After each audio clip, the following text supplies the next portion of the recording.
Hey, Rolling 20 fans, this is G, and I'm here to tell you today about a new sponsor for our show, Casey's Irish Pub.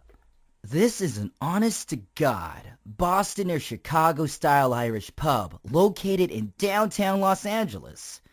They serve cooked food, 11 kinds of beer, and 49 different Irish whiskeys from 3 different distilleries.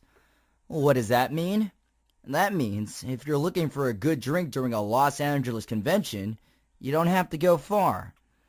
If you're headed to Los Angeles for E3, Kamikaze, Anime Expo, the Los Angeles Car Show, or one of the hundreds of events happening near the Staples Center, then a good meal and a glass of Guinness is just a short walk away. Jeremy, the loud guy who won't shut up when we do our own podcast, he actually ate there during the last Anime Expo, and he said this. Forgive me if I don't sound like the guy.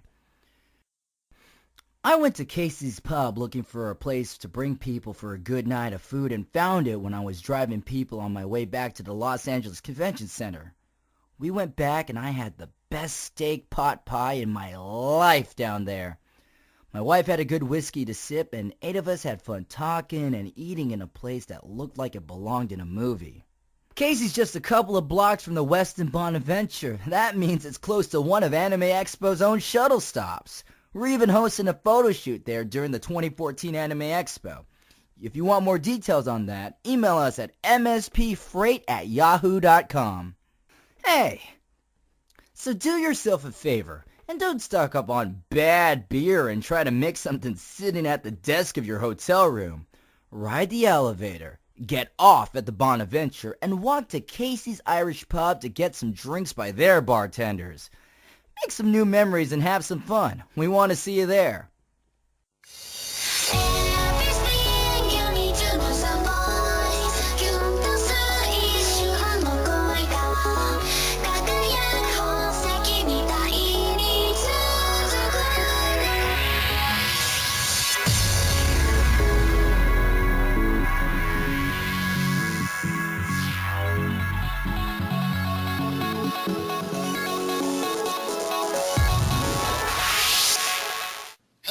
This is Anthony, the owner from Mission Star Podcast, and we have another edition of the Conover. If you haven't already heard my adventures with Jeremy and the crew, Anime Expo, tonight we're going to talk about my adventures at EVO for the first time.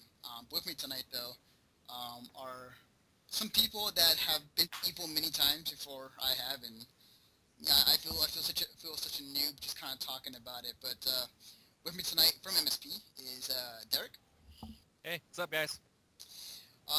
And then the other people with us, we have David, aka Dacidbro, with us. Hello, everyone. Mike Muscles. Hello. And I already forgot your name. Totoro Slayer, aka Myung. How's it going? Pretty good.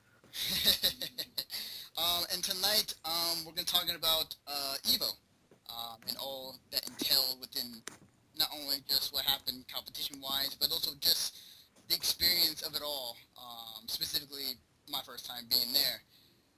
So guys, before we start off, this is my first year going, just at a number count, like, what number was this for you guys as far as attending EVO? And, I'll start with David. Should be either the 4th or the 5th. It's been a lot at this point. Mike? This was actually my second year. Oh, wow. Cool. Slayer? And for me, this is actually my 7th. I started going in 2007. Oh, wow. Wow. That's nuts. Yeah, no, I've watched this change quite a bit. And Derrick? Actually, I missed it this year, but I went in 2011 and 2012, and since then it's gone exponentially bigger. Mother. So, okay, the first thing I have to say is that EVO was an event / convention I've never attended or experienced. I've always wanted to go, and I finally took that trip this year to finally go and attend. The first thing that comes to mind when walking around the EVO was like all the people I've seen on stream, or I've been watching on stream on Twitch, like seeing them in person is kind of surreal to me. Like, for instance, this is funny because I was talking to a friend of mine when I was there. So when I was there, I wanted to talk and meet Spooky because Spooky was one of the main people that got me to the FGC. And I see him walking my way, and we're kind of in that cross paths. It's like, I think, 12 or 1 in the morning on Saturday night. I know he was very busy, but I wanted to thank him, shake his hand. So I went out to shake his hand, and it was one of those awkward, like, shaking his hand, because like he shook my hand for a second and walked away because he had something going on. And I was like, well, that happened. But no, it was really cool. It was really surreal for me. And I mean, I assumed, like, for you guys who've been there for a while, it's just like, it's pretty much nothing and just kind of, the usuals. Yeah, I mean, you start to realize, the people that have been, they have a name to them, but everyone that has a name is there because they've been passionate about this for years. It's not so much like everyone's reachable, even if they don't really know it themselves. I think one thing I want to point out is, so I haven't been too much in the EVO community or even the fighting community that long, but through fortuitous circumstance and hard work and a whole lot of publicity stunts, I've sort of made a name for myself. So much so that last year at EVO, I was pretty much an unknown. But this year at EVO, people were like recognizing me, like, "Hey, you're Mike Muscles. Like, can I shake your hand?" Like that happened to me a couple of times. And I think Also, for the sake of clarification, his last name is not, in fact, Muscles. Let's just get that out of the way right now. Yeah. But I don't think it's not like, oh, like that was an awkward experience. Like, I don't want to deal with that guy. It's more like when it happens, you just kind of have to roll with it. It's like, it's gonna happen. It's not a bad thing. It's not like, oh, another person came up to me and shook my hand. It's just like, oh, okay, cool. But I had a thing to do. I'm gonna go do it. Yeah, I think the number one thing is that people need to be good at that handshake experience, or it's gonna be weird. And it's all on the person that we don't know yet. It's all the person that's coming out. And if you introduce yourself like by name and like say how you know them and say like I love what you're doing, it's gonna be fine every time. It's gonna be a great experience for everyone involved. Yeah, I mean, they're people too. Is the thing you have to remember. Yeah. Yeah, I mean, and a lot of these guys, you got to realize, is like you may think that they're famous, but a lot of times they don't think they themselves are famous. So it would be a lot like, somebody walking up to you at a Starbucks and like shaking your hand, be like, "Man, you're really cool," and you're like, "Who are you? What did I do?" And so it's a little strange, right? Yeah. So like, a brief introduction is always great. "Hi, are you Spooky? I watch your stream a lot. This one in particular I thought was really cool. I really appreciate your work," something like that, right? That way they have a little context as to why you're grabbing their hand and shaking it. Yeah. Definitely. It was, again, it was surreal for me, but at the same time, like, it was really cool. So one thing to point out, just kind of talking about the venue itself. Now, from talking to other people about it, apparently the last year EVO was held at the Paris Hotel. It was in the valleys, I believe. Well, it was at the Bally's Event Center. Mm-hmm. The hotel that they said that was attached to was the Paris, but in reality, what it's attached to is Bally's because it's the Bally's Event Center. The Paris was really, really close, though. Okay. Yeah, no, they're sister properties, so they both share the same convention space. Wait, because I looked at I'm saying it was average. Okay, makes sense. Yeah, like what I got from talking to people is like apparently last year where the last EVO was held was in a much bigger venue than this was. It seemed like in the past 4 or so EVOs it was always on the strip, and this EVO they took a break from the strip, and it seemed like the reason they did that was to make the hotel not only cheaper for the attendants, but also to get a much bigger ballroom so they could do crazy screen size and audience size. It seemed to work pretty well. I personally liked the ballroom experience much better than last year. Absolutely. Yeah. I would have to say that the actual event facilities were better this year than last year. The hotel was just ghetto as hell, though. The hotel was absolute garbage. If I could didn't spend much time there anyway. like I actually went to that years ago. Event. I believe it was AnimegaCon. Yeah, I could have told you guys first. Yeah, that hotel was bad, but it was actually pretty spacious. It was just I went. It was just off. So, everything. No, I was like, they actually the space really well. So it was actually pretty surreal to watch it. It's like to actually see the whole entire thing on stream. But it probably was a better experience actually being there live. Oh yeah, definitely. When I uploaded a video earlier today about, or it was the Street Fighter 4 intro, and then everybody was singing along to the lyrics to the Indestructible song. And That was the best. yeah, that was fucking awesome. And the thing that was, I saw in the comments on our Kappa saying like, wow, this got like, I wish we saw it, wish I was there, because like people were watching at home did not get the same experience of like that giant screen that was being used, which was awesome. Oh yeah, I was like, I freaking huge ass screen. Like the only thing I was kind of wondering when I first saw it is like, are they gonna use the entire screen for like the entire gameplay footage? Which would be pretty cool, but no, they ended up just using part of it for the gameplay footage as long as like other cool effects they put into the screen. But getting back to the venue, like, so the where it was placed at, it wasn't too bad as far as like adjacent to where the food area is at. You just have to walk a ways to get to a Subway or get to other places that are nearby. But like the food at the hotel, yeah, it depends which one you go to. I will say though that some of the food, like the grill, was for the price was pretty pricey, but the burgers are really good. They were just huge, and that lasted me for a good while when I got one or two of those. I actually didn't ever eat at the LVH. I was gonna say me too. I ended up eating entirely off, mostly at the Strip, and as it turned out. But I think eating away from the Las Vegas hotel was a good choice. I've heard that it was definitely pretty expensive for what you get there. Yeah. Well, too cheap for my taste, honestly.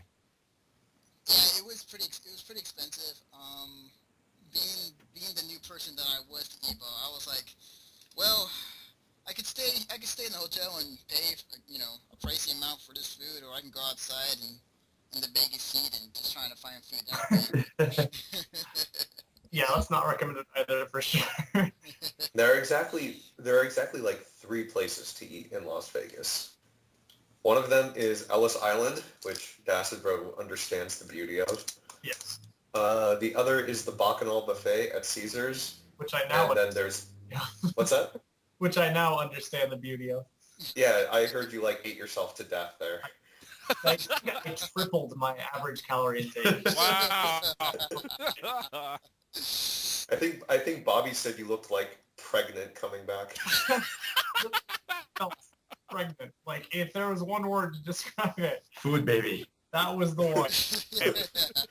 And the third place is just everything else. Everything else is roughly the same value, but Ellis Island is your value food. Bacchanal is where you spend some money, and then there's everything else. Okay. Yeah. I'll definitely try and check out those if I go for sure next year. Yeah, I pretty much stayed at hotel just because I didn't feel like walking out in the heat. But aside from the food though, everybody was pretty nice. Like I was walking around talking to people. I was there with the Skullgirls crew. Like I hang out with them for most of the weekend. And Oh yeah, Mike Z and the Lab Zero guys, right? yeah. It was a really chill time. My first time being in a salty suite of any kind. First time a police officer busted into our whole salty suite that weekend. It was a really cool time. It's funny for me when I try to compare this to other conventions I've been to. I really can't because there are times during the day where I would be bored at times, and there's so many games you can play one time, or as much as activities wise. So at times where I was bored, I went to the main area of the tournament, and I sat down and just watch whatever was on screen. And it was really cool because I'm sitting down next to this guy, and his name is London, and I'm talking to him, and it's it feels like I'm watching the stream at home, but just like in real life, and there's no lag, and there's no chat. This is awesome. It's not buffering. I know, You're not all right? yelling, "Spoopy, please." Yeah. I mean, it's really funny that you describe it that way, right? It's like once I got bored of the convention, I would go into the hall and like watch the matches. EVO used to be a tournament first, right? Like the whole convention aspect of it is a new invention. It really only came into place, I think, like 2 years ago was when they first even had 2012. exhibitors. And the reason why is because... go ahead. No, you first. I already said everything. Sorry about that. But yeah, the reason why is because it's like Caesar's Palace. Their ballroom was really, really small, and and attendance was pretty much was just getting bigger and bigger at that point. So they decided to go with the spectator pass, Mhm. and that's how it went from there. Mhm. One of the things I know. But yeah, Go ahead. Sam. on the first day, I didn't even go into the tournament room. Like literally the entirety of Friday I spent on the Persona 4 YouTube cabs or just hanging out with people with all the other things that are there to see, like Star Wall, Just the Tip, and all the other indie Yeah. games that are around. And yeah, you can literally just spend a day there. Yeah, it was really cool. Like the setups, as far as how EVO was set up, you had two in the main rooms that were used up. Obviously, the main rooms for all the tournament activities. You know, a lot of setups for whatever game that you want to play. And then in the kind of first room, kind of across from it, you had kind of more like a vendors type of deal. Like you had Mad Cat's booth, you had there had like a few artists set up. You had the Indicate in the back, and a few other things that are set up there. And it was really cool. Like the setup was almost, I don't know, I can't quite describe it, but it was a very simple setup.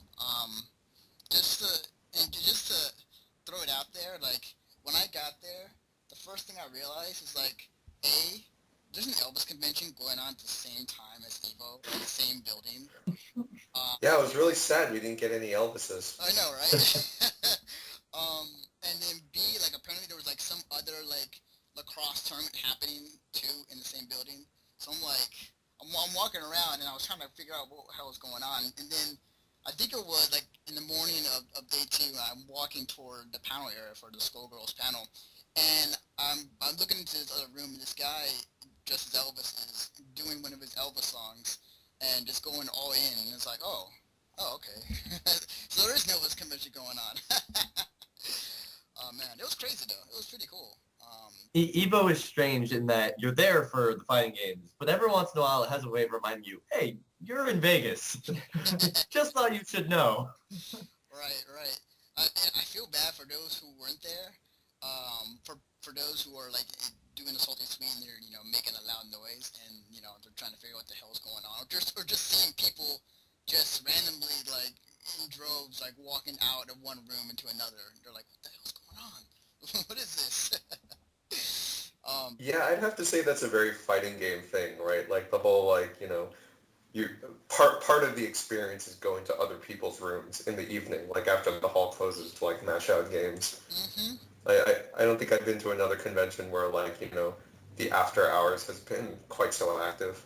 Yeah, that's a very, very structured part of the community. Going to strangers' rooms and playing fighting games. Yeah. Like, doesn't really happen. People literally just wander the hotel halls like, hey, what's in this room? They hear noise, like, it's like, oh, okay, I'll come in here.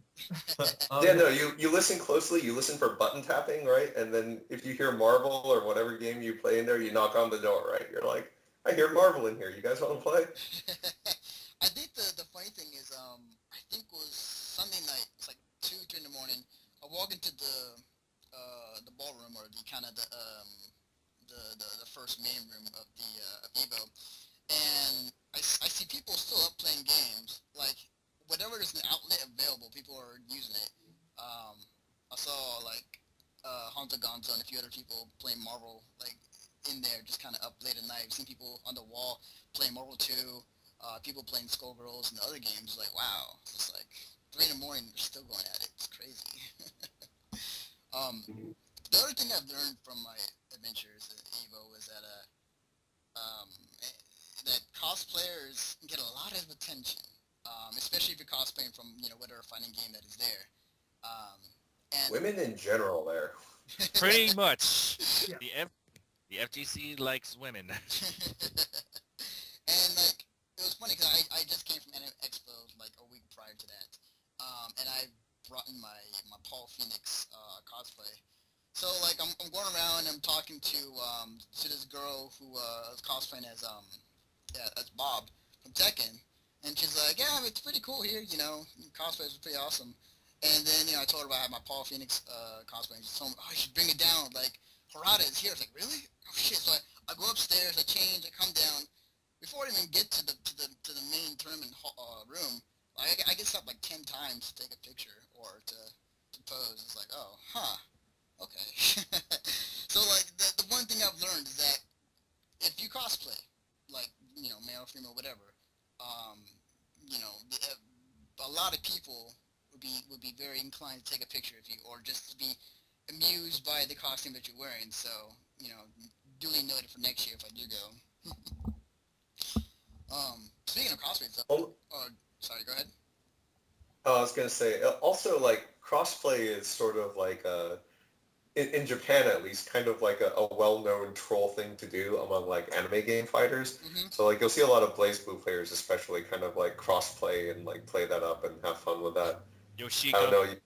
Yeah, Yoshiko. You might have noted Shay in his platinum costume. That was awesome. They messed up Yoshiki's name on stream, so it came out as Yoshiko, which of course means like it means it's a chick. Yeah. Well, yeah. I mean, it's the difference between like Daniel and Danielle, right? Yeah. Like exactly. so, it's like his name was Daniel, but they wrote it as Danielle on screen. The next day he comes out with like it was great. It was fantastic. Yeah, he was in like twin tails in a dress. He was like, Yoshiko is here. I think my favorite thing as much as people are like, oh, like the fighting game isn't like it's hard for women, yada yada. Like everyone is mostly fine with it. Like most of the people are like, oh, that guy's like, okay, cool. That's actually kind of hilarious. Yeah. Instead of I don't know, some people it's like, oh, what are they doing? It's taboo. Yeah, the FGC is actually really forward on a lot of things. There's just a couple things that it's a very, it's the vocal minority. Yeah. But. Gotcha. But speaking of cosplays, the cosplays you guys seen at EVO, like anyone in particular that stood out to you? Dora. Dora Man. Strider, hear you. Yeah, Dora is legendary for his like ninja cosplay. He's a ninja. And Tsujikawa's Rachel was flawless. That's probably the best crossplay I saw this year. It was like evolved. That was the weird thing, right? Like, it was hella intricate. There was so many parts to that. Even about the little doll thing. Yeah, and I would say the best cosplay would be the Rise cosplayer at the Atlas. Priscilla. Yeah, that was pretty cool. Yeah, she was awesome. Yeah, She stayed in that like all day long too. I was pretty impressed. She was hardcore about it. Does she actually work for Atlas? I think she did because at least for Anime Expo, because I know she was cosplaying as Rise at Anime Expo for the Atlas booth. I think she just volunteered for that though. I see. I'm not sure whether or not she did it. She did it for E3 as well. Okay. It was really cool seeing other cosplayers there, and I had a few friends who were there as well that also came from Anime Expo. But yeah, it was really cool. But Actually, did you hear about like Daigo's experience with one of the cosplayers? No. Really? So there was an Ibuki cosplayer who went up to Daigo for an autograph, and she's like, "Can you sign my back?" And so the thing about Ibuki's costume, it's like kind of open in the back. So what she does is he's like, okay, whatever. So he goes up to him and she like literally like sticks her butt into his face and is like, here, can you sign like my lower back? And like he just sits there for a second and like stares at her. And then he like signs his name. Real life moment. Yeah. Yeah, I no, don't know whether or not I'm not sure whether or not that's a more embarrassing moment than being eliminated by John Choi. Wow. But yeah, that was like definitely a great moment where he just like, he's like blinking and he's like, what is happening to me? Oh, right, my name. Yes, name, pen, sure. Wow, that is awesome. But yeah, like, Other than that, though, the main core I think everybody was paying attention to was kind of the main tournament, and why everyone was there. The thing that I really enjoyed is like the fact that a lot of the matches are really good. Whether it be Street Fighter, whether it be Injustice or Blaze or whatever. I really enjoyed just kind of what was there. I will say though that at first time sitting in the front and kind of watching some of the matches, especially that Snake Eyes versus Shen match, I'd never been like that hype. Like I can get hyped, at home. Like I could, dance around in my chair right now. But like in person, it's like holy shit, it's a whole new level. I've never experienced anything like that. It's crazy. It is a very consistent thing that when people go to a event like EVO and they experience something like that live, like it is a completely different and overwhelming and surreal thing, and no exceptions. I've never met that's not the case for. Yeah, it's watching that on stream and watching that live in the hall are two totally different things. It's an earthquake. If people are like, "Oh yeah, I get excited," I'm like, No, you haven't been excited. Excited. Yeah, it was crazy. Like, oh man, when I was there and I felt that it was very infectious. Like, it's like stuff that I would normally not do at home. Like, it came out of me like during EVO. Just like, wow. So this is how it feels. So yeah, it was really cool. But speaking of some of the matches, so this year, the Street Fighter, Blaze Blue, KI, at least for Sunday, as far as the finals wise, were all being played out on Sunday. I will admit though, like, okay, so I got there pretty early. I was surprised, and Derrick can attest to this. So I got there pretty early to get on a good seat for finals day on Sunday. And I got up around 7:30, 8 in the morning. I get downstairs, and there already is like a huge line just to get in, just to get a good seat. And like, Derrick, you said like this is a first, like as far as like Seriously, that was the first time I had actually ever seen that. I had actually ever seen that line. I saw A line for 9 a.m. finals. Yes, I was like, Yeah. wow.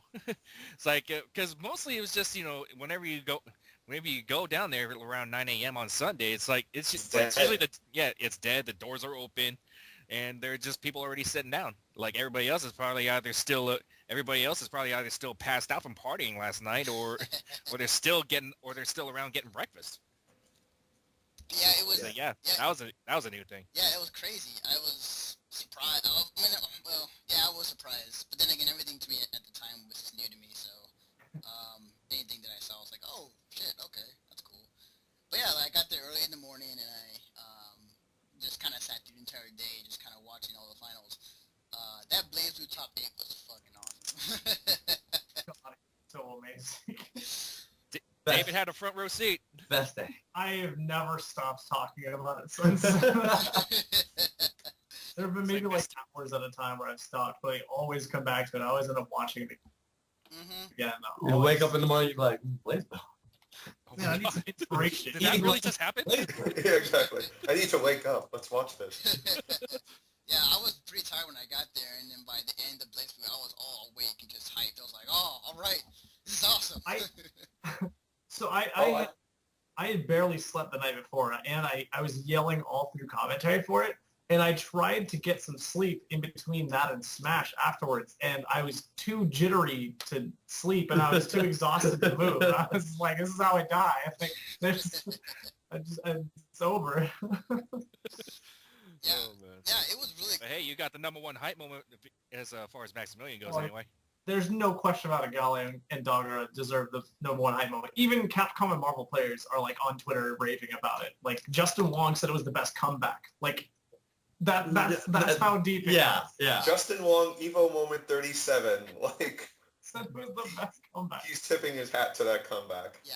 That, PR Rock, I think, just said like, wow, Holy mother of God. holy mother of God. Some people are like, so I'm gonna play, like, who do I play in Blaze Blue? It's like, okay. It's like, yeah, the game's finally made it, right? Yeah, people really the funny part care about Blaze right now. the funny part about that entire top 8 was I had a friend of mine up in the front. His name is Tone, and he Oh yeah, Mackie. yeah, like Yeah, Mackie. yeah, like he was waving the waifu flag up in the front.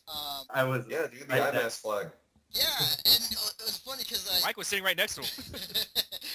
the funny thing is like as I'm watching because like, I saw him earlier. It's like, oh hey, cool. Like it was funny when Dora like picked up the waifu flag after he won his set. Oh yeah. That was hilarious. I was cracking up so badly. It was awesome. Oh man. I'm at home watching this on stream. I was like, wait a minute, who? It's like who's holding the flag? And then Tone tweeted me, oh yeah, that was me the whole time. And I was like, oh wait, 765 Pro. Okay, never mind. Yeah, Dora repped the fans pretty hardcore, which was great. He definitely appreciated the audience as much as they appreciated him. Yeah, He's very good Yeah. at playing them up.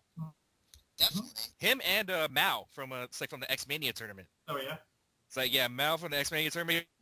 He wearing the Oh yeah. tournament Legends Championship belt that he just won like a few moments ago, and I'm like, wow, that. Yeah, Mao and Matsun were definitely definitely knew how to work that crowd for sure. I think they were just like having fun in America. They're like, Americans, how good can they be in Super Turbo? Ha ha ha. And then And he played it up to the camera. I'm just looking at my phone, like watching the stream, and I'm just cracking up at every single thing he's doing. yeah, they're pretty was funny godly. guys. Yeah, it was pretty. His Vega's really good too. Oh yeah, definitely.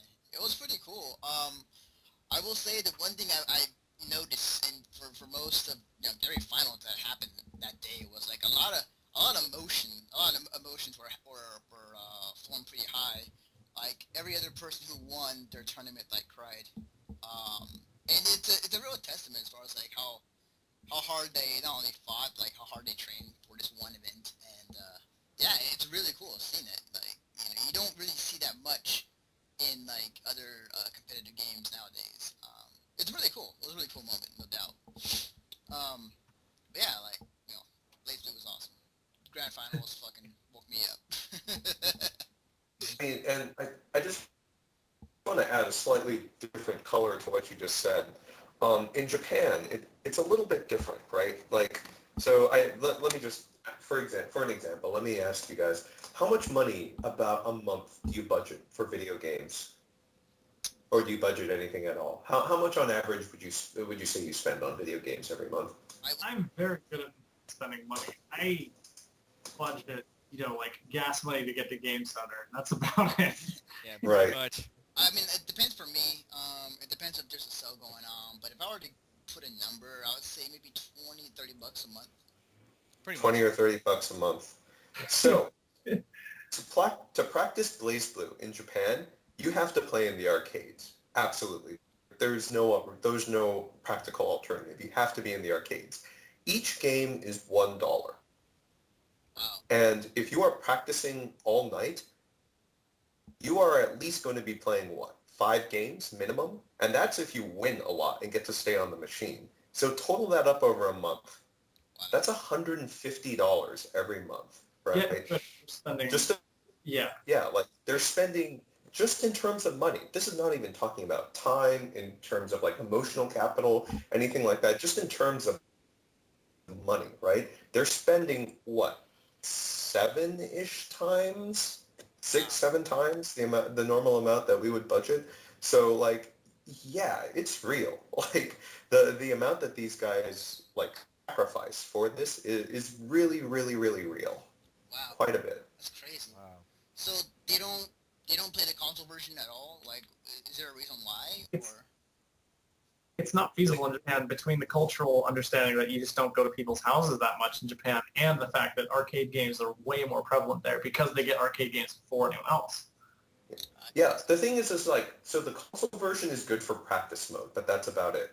Mostly because like apartments and houses in Japan are too small to really like have people over for extended periods of time. I mean, even if your place is big enough, the walls are so thin that, past 9 o'clock, you're going to be bothering everybody around you. So really, like, rooms and apartments in Japan are mostly just for, like, eating and bathing.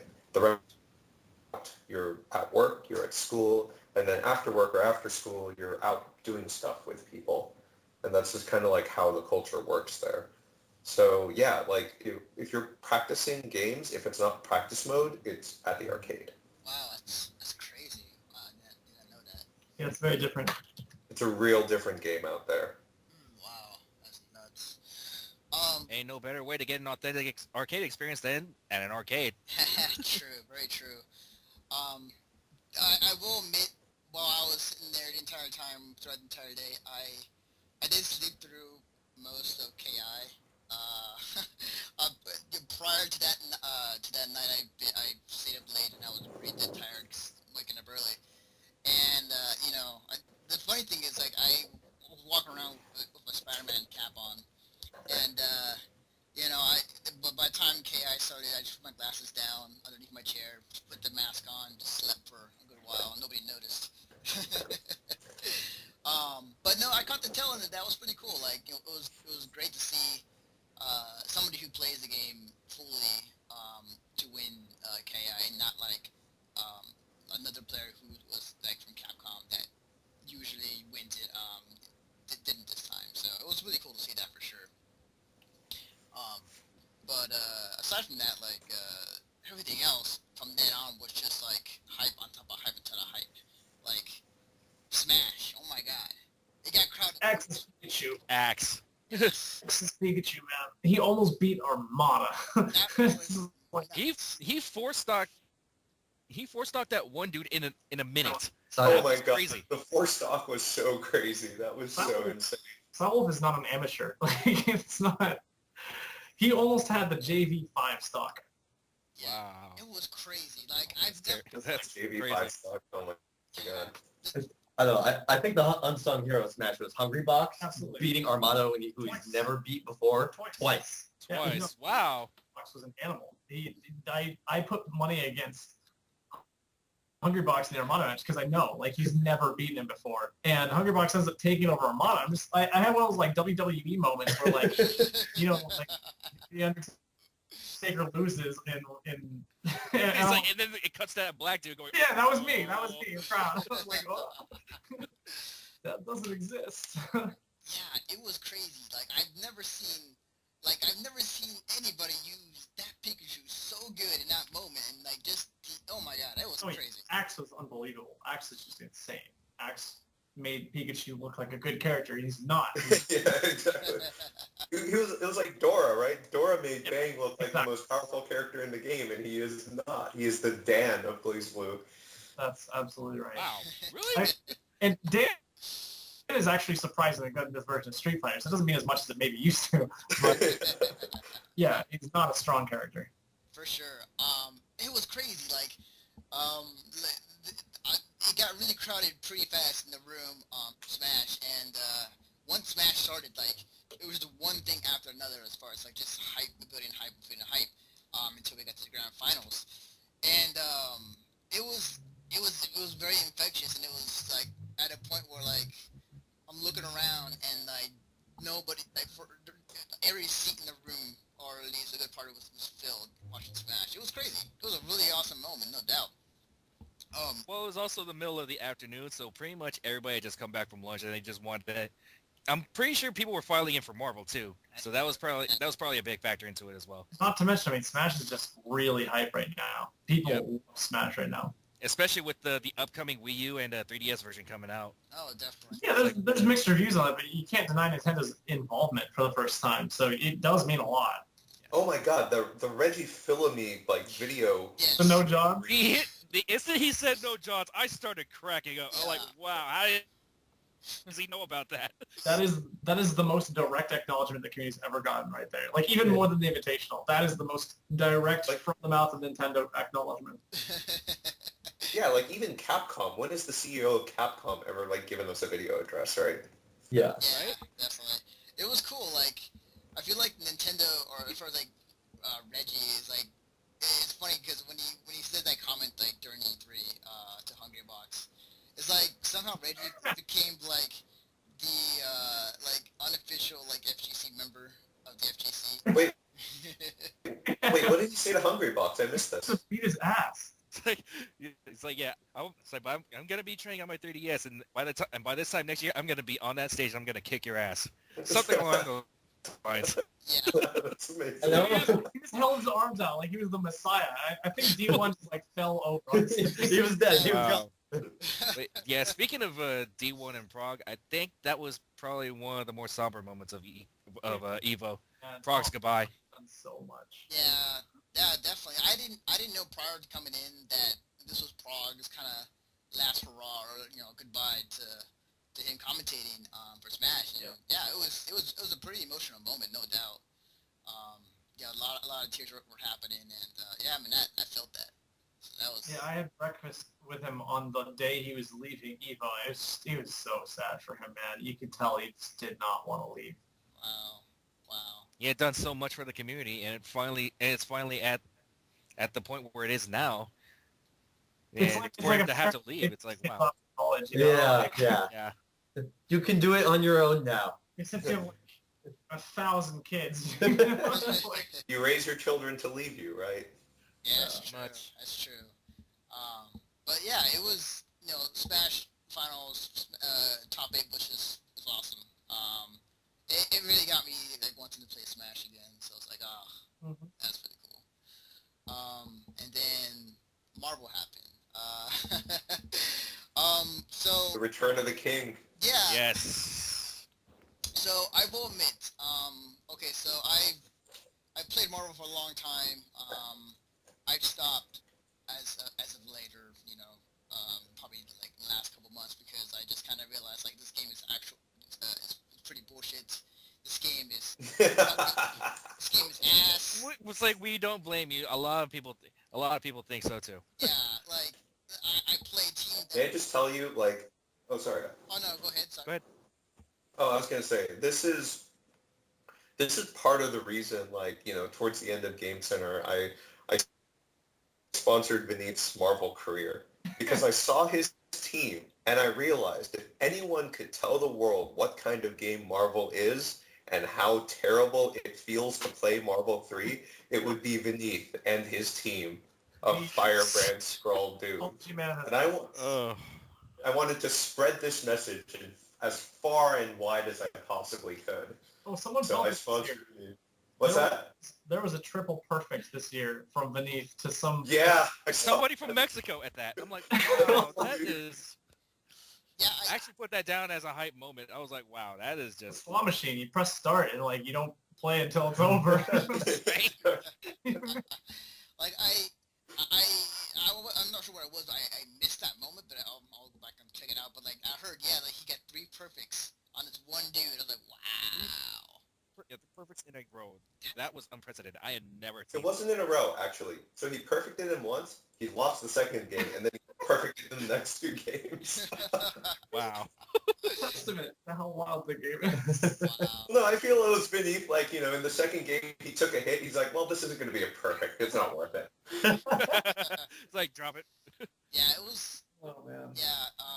But Marvel Top 8, it was pretty hype. I had to admit, like, I would say, the top moments for me during that was the Justin Wong versus F-Champ match and the Justin Wong versus Chris G match. Like, those 2 matches, in my opinion, were like the best out of that top 8.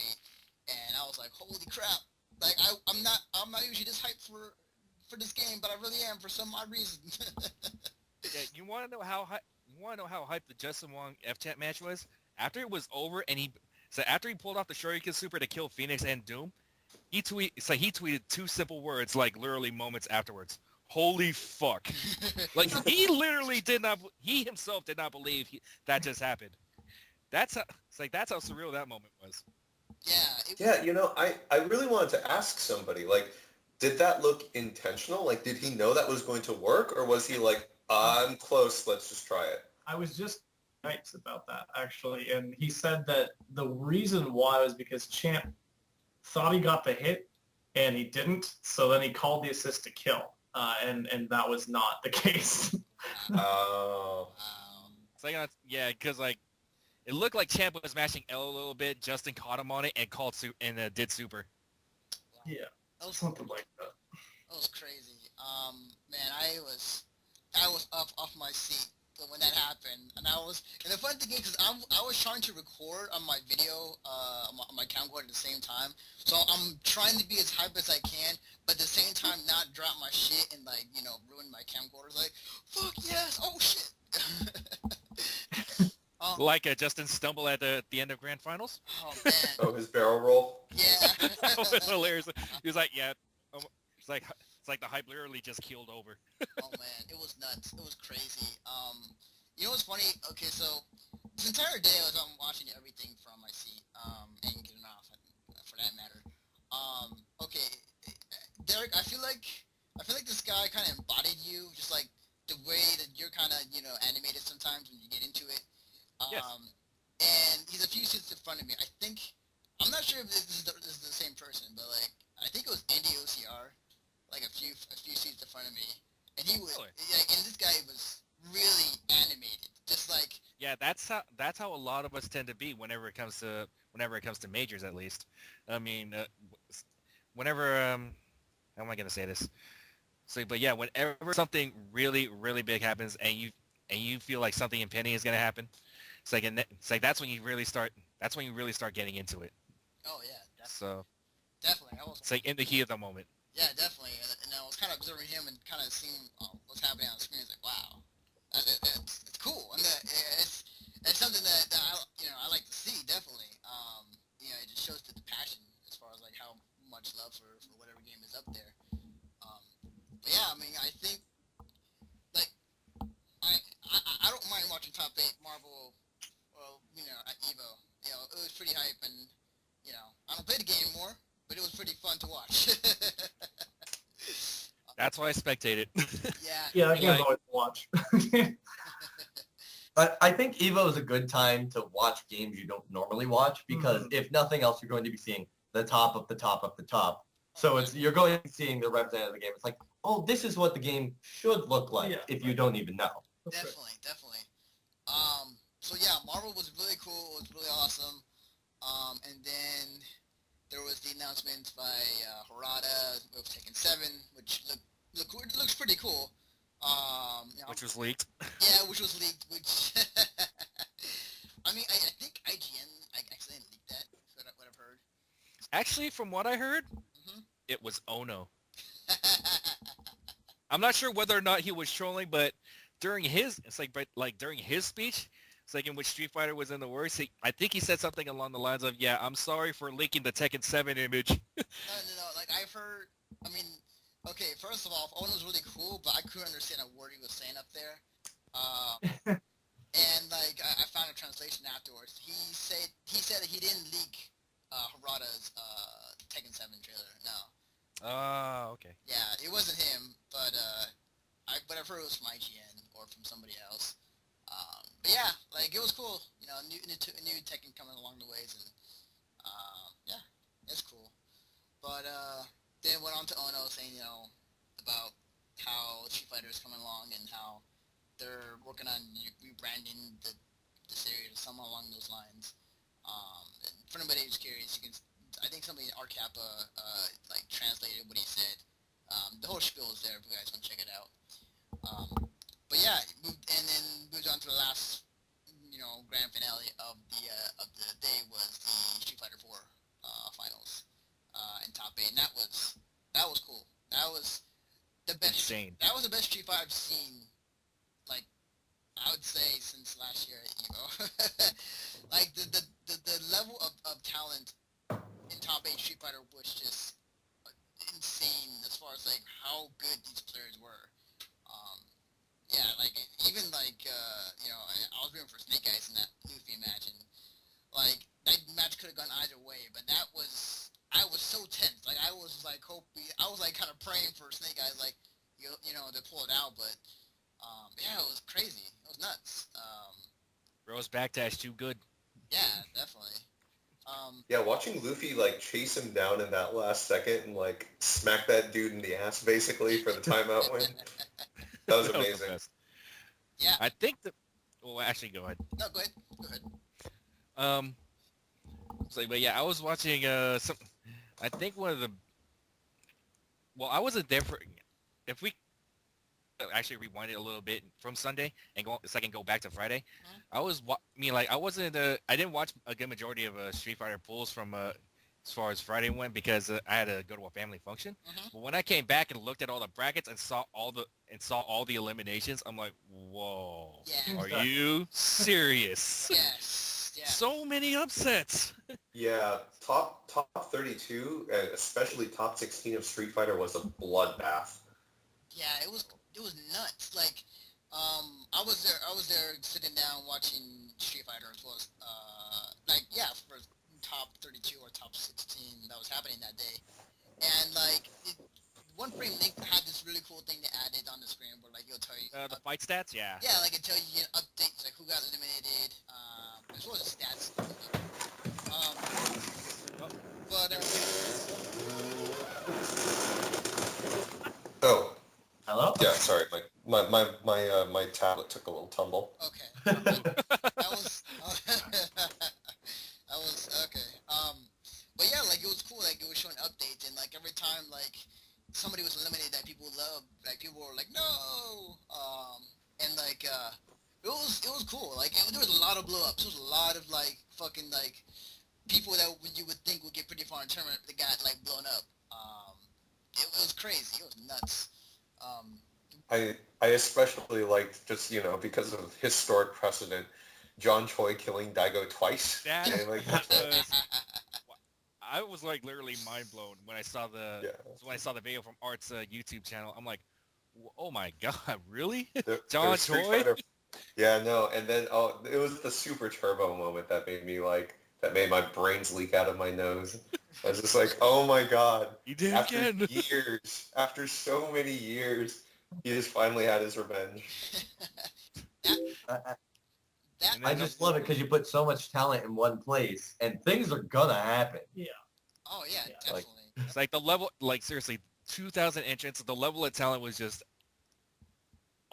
there were bound to be a lot of blow-ups and a lot of upsets. I just didn't think it would be that many. Yeah. Wow. Like And if I actually joked about it, it's like if anything, if there was one thing this turn Evo taught us, don't use Evo Ryu, because a good majority of people who actually use Evo Ryu ended up getting eliminated from the tournament. that's a good point. Sako, why? Sako, no. I- Daigo, Well, why? Sako's a family man. He was fighting for his wife and kids. How could you beat him? How could he turn to evil? Like it was like it was definitely I mean Ultra's still pretty fresh, and there's still a lot of tech that people are trying to discover for Evo. And yeah, like even for you, a lot of people were using it, and it was funny. Like again talking about the John Choi Daigo match, it's like the irony of it all was like John Choi beat Daigo with Ryu. And the irony of that itself was just hilarious. But yeah, like man, it was crazy. There was a lot of players that were taken out pretty early that you wouldn't expect it to be taken out. It was nuts. No Yeah, doubt. Daigo not only eliminated not just by U.S. players, but NorCal. Because the person who put him in losers in the first place was none other than Filipino champ. Yeah, I saw that too. I was like, what? That's crazy though. It was pretty awesome. But again, going to top 8 for Street Fighter, it was, man, like I finally was able to do the Razor Rufus thing, like in person. It was really cool. I was like, yes, every time. But yeah, it was really good. And congrats to Luffy for winning it all. With a PS1 pad at that. I know, I saw that. I was like, when I look up at the screen, it's like, wait a minute, is he using a pad? Is that a PS1 controller? What? Yeah. And an early PS1 controller at that. It didn't even have analog sticks. No, not at all. Yeah, I mean, I guess that just shows you that you don't need an expensive fight stick to play Street Fighter. You just need talent. Mm-hmm. Yeah. Agreed. On top of that, a good majority of us grew up playing fighting games on consoles, and a good majority of us couldn't afford sticks to begin with. So, Yeah. just stick with what you're comfortable with. And it's game by game. I mean, in some games you will see an advantage through different peripherals, but by far the most important thing is, fighting game fundamentals. Yes. As long as you can retain that, you can go far. Yeah. Definitely. So yeah, like that's kind of been just EVO in a nutshell. I will ask you guys, like any stories that came out at this year's EVO for you that um, was just very hilarious, or just something that it happened. Um, I actually have one, and it was actually something I heard from Spirit Juice a couple days ago on his Evil recap stream on Finest KO. So a couple of images surfaced of him and Dorbang taking pictures together, and this actually goes all the way back to last year's Evo at Evo 2013 with it's like when Mui came up to him and asked Scott for a picture, and he's like, okay, whatever, and they told him, oh, by the way, you look like a familiar player from Japan. It's like a player that we know from Japan. Fast forward to 2014, yeah, him. Fast forward to 2014, a whole bunch of players from Japan come up and see Spirit Juice, and they all just point out, oh my God, that's him, and they start just whipping out their cameras and trying to take pictures of him, and he's just covering his face with the Evo fan that you guys got. I'm like, oh my God. Yeah, apparently the guy who looks like Katoko they say he's quote-unquote a legend in Japan. We don't know what he's a legend for, but... Yeah, exactly. Yeah, so apparently now Spirit Juice is actually more popular in Japan than Filipino champ. Wow. I appreciate that, honestly. I definitely have a good one. At the very end of the trip, my friend Bobby just came back, and he had found a slot machine called Kitty Glitter. And going back to last year's Vegas, we found a slot machine called Kitty Glitter in the Ellis Isle Casino. And DC insisted Bobby had to put like at least a couple dollars in that machine. And he ended up coming up $60 from it. And since then, we've all said Kitty Glitter is our machine. Yeah. So he comes in the door and I say, hey, how you doing? He's like, oh, no big deal. Just want another $140 from Kitty Glitter. And I was like, I said, okay, look, I need to try this too. I have like 8 crumpled up ones in my pocket. And I go downstairs. That's enough for 2 plays. It's not even enough for like a good amount. But I press the button once. Nothing happens. I press the button again. I hit the bonus thing. It goes into this just like 15 free spins nonsense. I get $225. Holy crap. Are you kidding me? Wow. So that's our machine now. Kitty Kitty Glitter is the Kitty truth. Glitter. Okay. Wait, this was Bobby Siege? Yeah. Oh, wow. Jesus. There's no would have been Bobby Maverick, that's for sure. I gotta ask him about Kitty Glitter next time. Wow. I think my story is, like you mentioned earlier, a lot of famous people come to EVO, quote-unquote famous, and unexpected famous people will come to EVO. And so Thursday, just after we got in the room, I don't know where you had gone, but I was literally walking through I think I was just arriving. You were just arriving. And I was walking through I was going to meet him. And out of the corner of my eye, I see someone wearing a Twitch shirt. And I'm like, oh, that's cool. Maybe someone that works at Twitch. I turn around, and I'm like, Cosmo? And it's Cosmo Right. And I had met Cosmo Right at Anime on Display, or AOD now, earlier that year. And he's like, oh, hey, Mike. We go hug. It's like, oh, my God, like, what are you doing here? He's like, oh, I entered Smash. And then I hear from behind him, Mike? And Siglemic, Michael Siglemic Sigler is there. And I'm like, oh my God, see, because you went to FanMade last year. So they're both speedrunners, so I didn't expect them at the fighting game tournament. They're like, yeah, we both entered Smash. We said, why not? And so we spent like all of Thursday just drinking and having fun with them, catching up. But it was completely unexpected to meet either of them there. Yeah. But it was a Yeah. huge Can I add to this? Actually, Caleb Hart was there too. if Caleb you Hart missed and him. Trihex. It's like they were actually recapping their stories about Evo on their respective streams. Oh, yeah? I don't like- think I saw Caleb or Trihex. I ran into Caleb at least once, and me and Trinex spent a little time together. I actually had a mini. I actually posted a little bit of a mini mission on Facebook. Like, if you guys see Caleb Hart at Evo, just go ahead and take a selfie with him. But other than that, it's like apparently mission failed because nobody saw him. So Right. I saw him. I didn't know the mission though. Yeah, I saw Trihax walking around like early in the morning, and I was like, oh hey, cool, Trihax is here. But yeah, it was pretty cool for sure. It's like according to some of the speedrunners out there, David, you were at SGDQ, right? That is correct. Yeah, they hold Smash. It's like they also hold Smash tournaments there as well. So Cool. yeah, so a good majority of these guys are actually into the FGC. So And- seeing quite a few speedrunners over there is actually not a surprise. Cosmo made top 32 last year Smash. Oh, Like, wow. he's actually good. And he's using Zelda. Yeah. Wow. So, yeah. That's awesome. That's pretty cool. I didn't know that.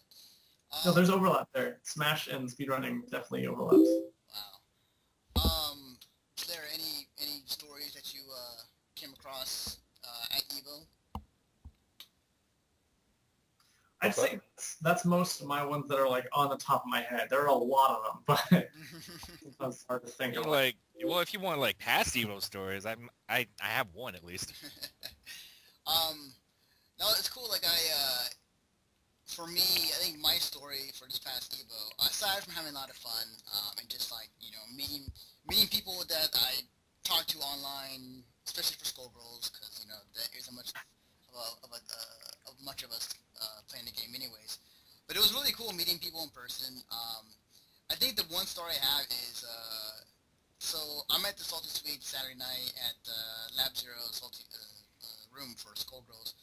Me and a bunch of us are playing the game, and we're all having fun. We're talking, we're drinking, and then like we had the door open a little bit, but apparently what happened is that the hallway smelled like weed for some odd reason.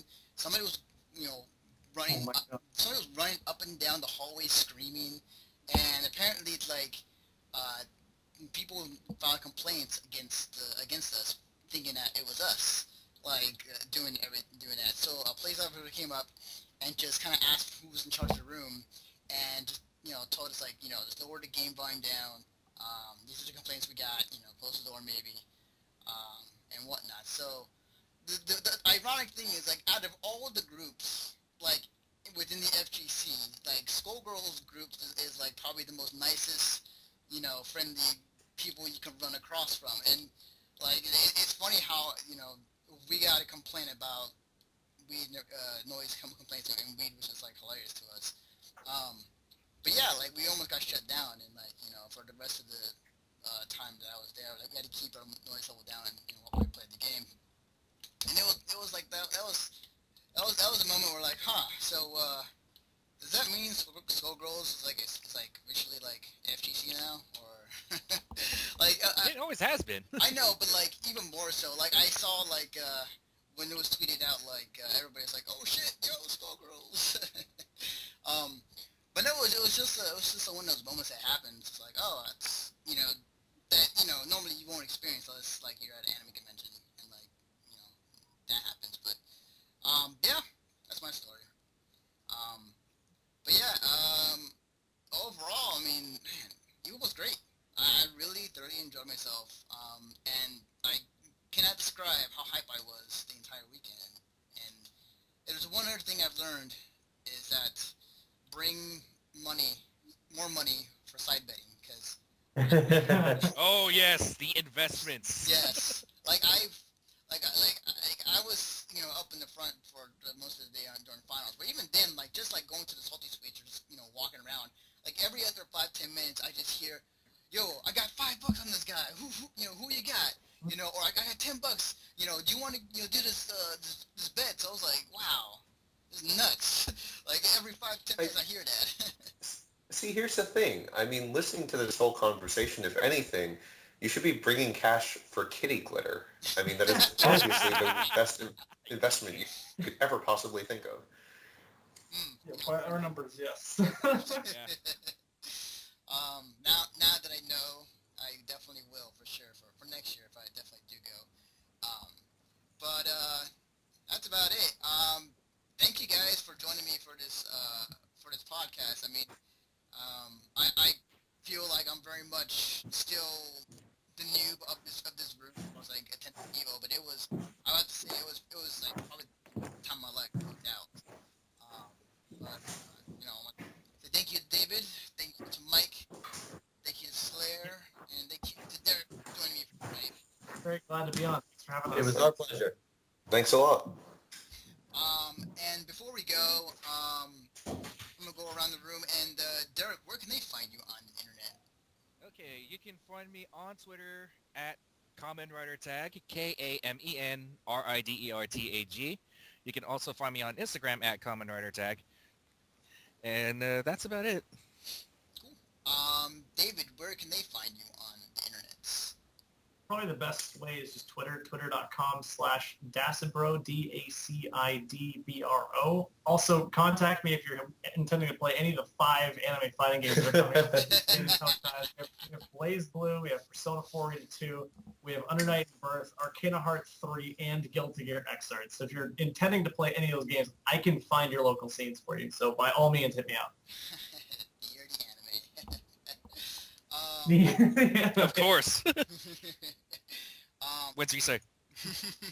Mike, where can I find you on the internet? Same as David, Twitter is probably the best place. It's Muscles Murphy, Murphy,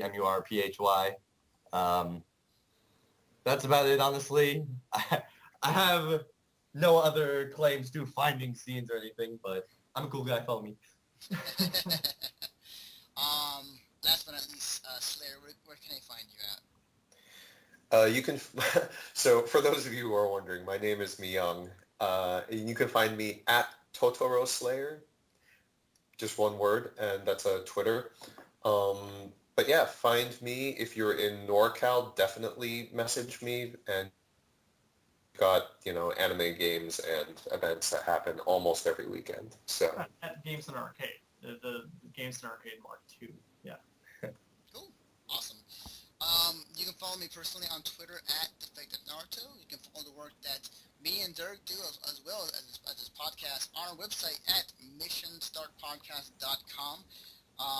As I said, I'm uploading a lot of footage from Anime Expo still, but I'm also going to be uploading some footage from EVO as well, including some cosplay videos, and I'm actually planning to make a special video for EVO along with other FGC events I went to for the past year. So be on the lookout for that. But anyways, thanks again, guys, and with that, we will see you guys next time. See ya. bye, everybody. Later.